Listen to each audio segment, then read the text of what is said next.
Hello दोस्तों, मेरा नाम नीलेश और हम लोग माई एसक्यूएल को एंड टू एंड देख रहे हैं। देखो, माई एसक्यूएल में इंटरव्यू क्वेश्चंस में सबसे ज़्यादा अगर पूछे जाने वाला कोई क्वेश्चन होगा तो वो होता है कर्ड ऑपरेशन। ठीक है, मतलब कर्ड ऑपरेशन होता क्या है, इसको परफॉर्म कैसे करते हैं और सब कुछ चीज़ें। तो आज की वीडियो में मैं आप लोगों को ये समझाऊंगा कि कर्ड में सी, आर, यू और डी ये चारों चीजें कैसे काम करती है और इसको कैसे अप्लाई करते हैं। तो वीडियो को एंड तक देखिए, आपको चारों चीजें और अच्छी से समझ में आ जाएगी। तो कर्ड मतलब क्या है, तो हम सबसे पहले डेटा को क्रिएट करते हैं। ठीक है, उसके बाद हम सिंपली डेटा को रीड करते हैं। फिर अगर आपको समथिंग कुछ चेंजेस करना है आपके डेटा में तो अपडेट करते हैं, और लास्ट में अगर डेटा को डिलीट कर देना है तो हम डिलीट ऑपरेशन परफॉर्म करते हैं। ठीक है, तो यहाँ पे CRUD basically it is nothing but create, read, update and delete.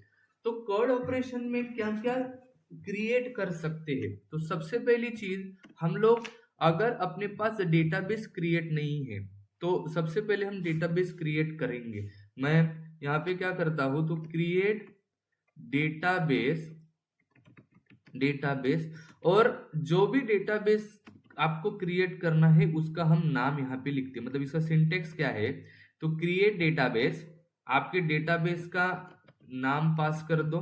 ठीक है, और सेमी कोलन लगा के बंद कर दो। जैसे कि हम करते हैं क्रिएट डेटाबेस और डेटाबेस का नाम लिख लेते हैं। ठीक है, कि माय क्लास, ठीक है, समथिंग कुछ। तो मैंने यहाँ पे माय क्लास लिख लिया और इसको बाद में रन कर देते हैं। ठीक है, तो यहाँ पे क्या हो गया, मेरा एक क्रिएट हो गया डेटाबेस। ठीक है, अभी कहाँ चेक करें, तो यहाँ पे देखो स्कीमा में अगर आप आते हो तो यहाँ पे अगर क्लिक करोगे तो आप लोगों को ना यहाँ पे माय क्लास करके दिख जाएगा। ये देखो यहाँ पे माय क्लासेस करके दिख रहा है, माय क्लास। तो ये हो गया क्रिएट। तो आपने डेटाबेस क्रिएट किया, तो अभी ना डेटाबेस के साथ हम टेबल भी क्रिएट करते हैं। बट टेबल कैसे क्रिएट करें, तो पहले तो ना आपको सभी डेटाबेस में से कौन से डेटाबेस में काम करना है, तो इसके लिए यूज डेटाबेस करना पड़ता है। तो हम यहाँ पे क्या कर लेंगे, यूज डेटाबेस, मतलब किसको यूज करने वाले हो, और तो यहाँ पे डेटाबेस का नाम लिख लो। तो मैं बोल देता हूँ कि माय क्लास, और रन कर दिया। तो ये देखो माय क्लास आपको ये ओपन होके ऐसे दिख रहा है। ठीक है, मतलब हमने उस डेटाबेस को सिंपली क्या कर दिया, ओपन कर लिया या यूज में लाया। उसके बाद सेकंड चीज क्या होती है कि हम लोग क्रिएट कर सकते हैं टेबल। ठीक है, क्रिएट टेबल। तो मेरे पास टेबल नहीं है तो मैं सबसे पहले टेबल क्रिएट करता हूं। तो उसका सिंटेक्स क्या है, तो पहले यूज करो क्रिएट और टेबल, फिर यहाँ पे पास करना पड़ता है आपको, आप जो टेबल बनाना चाहते हो उसका नेम, मतलब टेबल नेम। फिर टपल में ना जितने कॉलम देना चाहते हो वो, लाइक कॉलम 1, और उस कॉलम का डी टाइप क्या है वो। ठीक है, मतलब कॉलम 2 और उसका डी टाइप, ऐसे ही कंटिन्यू। और उसके बाद इसको सिंपली बंद कर दो और ये हमारा टेबल क्रिएट हो जाएगा। तो जैसे मैं यहाँ पे बना रहा हूँ क्रिएट टेबल, टेबल का नाम क्या लिख लेते हैं, समथिंग कुछ भी, लाइक स्टूडेंट, एसटीडी। ठीक है, और उसके बाद टेबल बनाते हैं तो हम लिखते हैं आईडी, नेम और बच्चों की सैलरी, फॉर एग्जांपल। ऐसे स्टूडेंट की तो होती नहीं पर हम ऐड कर देंगे। और इनके डेटा टाइप क्या होंगे, तो आईडी किस में आएगी, तो इंटीजर में।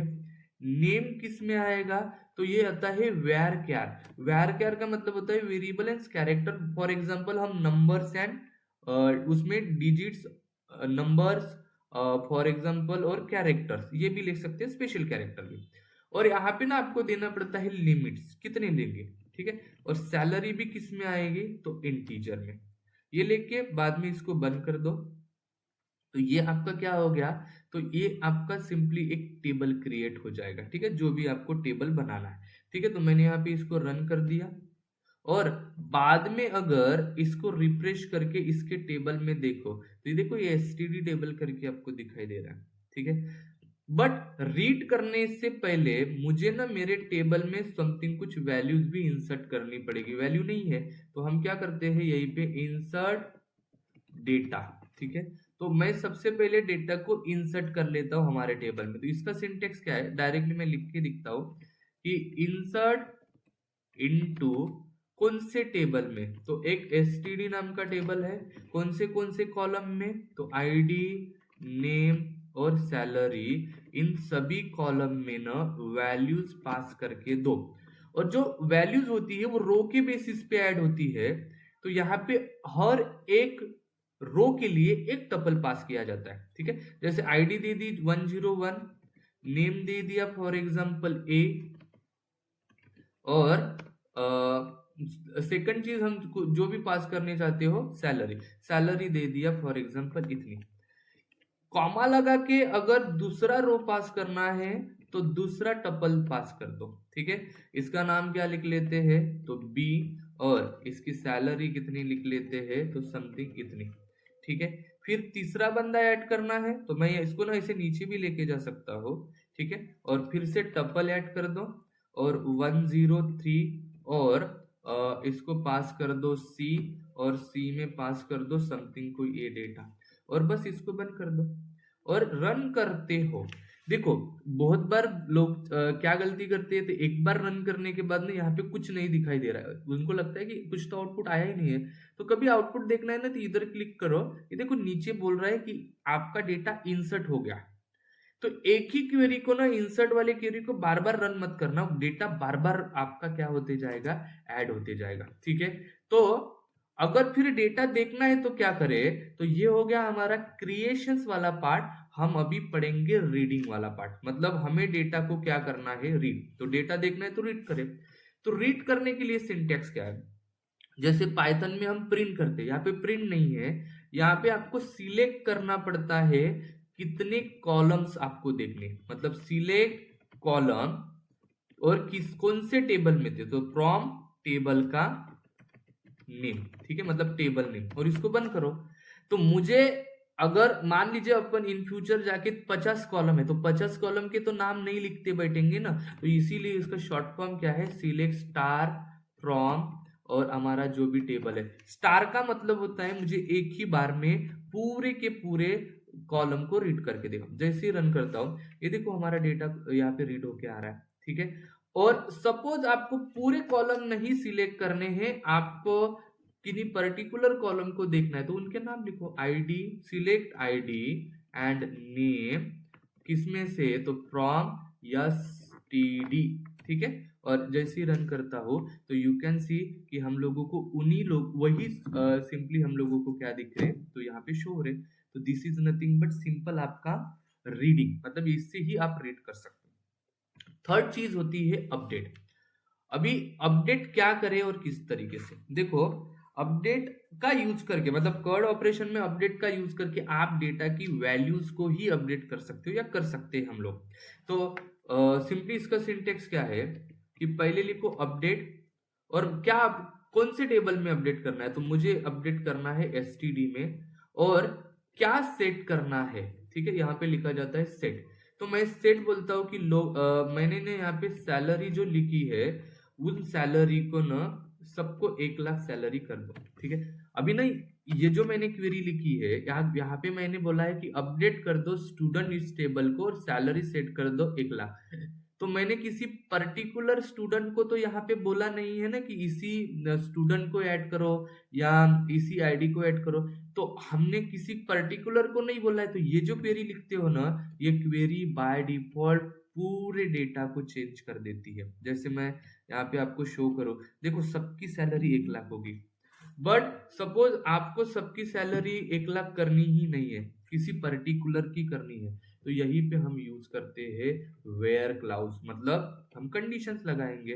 वेयर क्लाउज का एक अच्छा सा वीडियो मैंने आप ऑलरेडी डाला है, मैं उसकी लिंक यहाँ पे डाल दूंगा, आप चेक कर लेना, ठीक है। तो मैं बोलता हूँ कि मुझे सैलरी को तो अपडेट करना है 1 लाख, या मान लीजिए कि मुझे 90,000 करना है, बट किसको, तो where ID is equal to 101, तो अभी क्या होगा, सिर्फ 101 वाला ही स्टूडेंट आपका चेंज हो जाएगा, देखो इसी की सैलरी। तो this is nothing but a simply update. तो अपडेट करने के लिए समथिंग ये वाला आप अपडेट फंक्शन यूज कर सकते हो। नेक्स्ट है हमारा डिलीट। तो डिलीट कैसे करें, तो डिलीट के लिए ना 3 चीजें यूज की जाती है, ठीक है, मैं तीनों बताता हूँ। एक डिलीट ये वाला यूज किया जाता है, ठीक है, एक ड्रॉप, इसको भी यूज किया जाता है, ठीक है, और ड्रॉप यूज करने के बाद आप एक और ट्रंकेट भी यूज करते हो या इसको भी यूज कर सकते हो। तो फिर इन इन सब का मतलब क्या है कि कैसे करें, ठीक है। ड्रॉप तो अपन बाद में देखेंगे, उसी के जैसा एक ट्रंकेट करके होता है उसको हम पहले देखेंगे। तो डिलीट करना है तो कैसे करें, तो मैं कुछ क्वेरी लिख के दे रहा हूं, जैसे मैंने लिखा डिलीट फ्रॉम, और यहाँ पे मैंने टेबल का नाम लिख लिया, जैसे कि मैंने लिख लिया std। मान लीजिए इस क्वेरी को फिलहाल मैं रन नहीं करता, बट मान लीजिए आप इतना ही लिख रहे हो, इसका मीनिंग होता है कि हमें पूरे row, all row from std table में से डिलीट करना है। बिकॉज ऑफ आपने किसी पर्टिकुलर रो को नहीं बोला है ना, ये basically delete and truncate row basis पे डेटा को डिलीट करके देता है, row only and only row basis पे। अगर आप ऐसा रन करते, इतना ही रन करते हो, तो ये ना बाय डिफॉल्ट आपके टेबल में से पूरा डेटा रन डिलीट करवा देता है। बट बेसिकली मैंने इसको कुछ बोला नहीं है, बट आपको पर्टिकुलर डेटा को डिलीट करना है तो आप यहाँ पे ना क्लाउज लगा सकते हो, like where ID is equal to, for example 103 वाले बंदे को ही मुझे डिलीट करना है, बस रन कर दो। और अगर मैं यहाँ पे डेटा को प्रिंट करके देखता हूँ, देखो वही दिख रन हो रहा है, ठीक है, पूरा डेटा नहीं हुआ है वही, ठीक है। अभी यहाँ पे एक डिलीट भी है और ट्रंकेट भी है, फिर इन दोनों में डिफरेंस क्या है, कोई पूछ सकता है, ठीक है। तो ट्रंकेट और डिलीट बेस ऑन दोनों सेम ही काम करते हैं, बट मैं अगर ट्रंकेट टेबल और ईएमपी या एसटीडी लिखता हो, तो ये वाली क्वेरी क्या करता है पता है क्या, delete all row from table, ठीक है, किसी भी टेबल में से डिलीट करता है। बट डिलीट भी तो वही काम कर रहा था ना, यहाँ पे देखो, यहाँ पे तो मैंने सेम ही लिखा था, पर इन दोनों में डिफरेंस क्या है, तो we can use where clause, ठीक है, मैं डिलीट के साथ वेयर क्लाउज यूज कर सकता हूं, we can use where clause. But यहां पे मैं वेयर नहीं यूज कर सकता, वी कांट यूज वेयर, ठीक है। आप यहाँ पे कंडीशंस या फिल्टर नहीं कर सकते डेटा को, ये ना बाय डिफॉल्ट पूरे रो डिलीट करवा देगा, बट ये आपको पूछता भी है कौन सा डिलीट करना, ठीक है। तो आई होप ये पूरी चीजें समझ में आ गई और आपको कर्ड ऑपरेशन भी समझ में आ गया है, ठीक है। अगर किसी को कुछ प्रॉब्लम है तो वैसे मुझे आप कमेंट बॉक्स में डाल सकते हो, या सजेशन भी आप मुझे बता सकते हो, ठीक है। ऐसे ही मैं कंटिन्यूअसली वीडियो लाते रहूंगा, ठीक है। आपके दोस्तों को शेयर कीजिए और लाइक ज़रूर कीजिए, ताकि मुझे ना और मोटिवेशन मिले वीडियो डालने के लिए, ठीक है।